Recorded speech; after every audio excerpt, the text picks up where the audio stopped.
आता या मैदान बघा आणि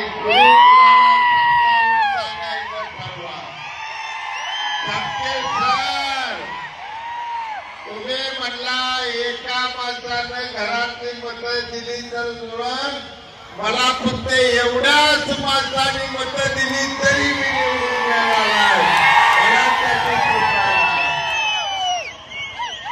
या तालुक्यात उद्याच्या निवडणुकीला 20 तारखेला मतदान करण्याच्या अगोदर तुम्हाला आपण उभा केलेल्या सातत्याने राबलेल्या चळवळीचा इतिहास बघावा लागेल.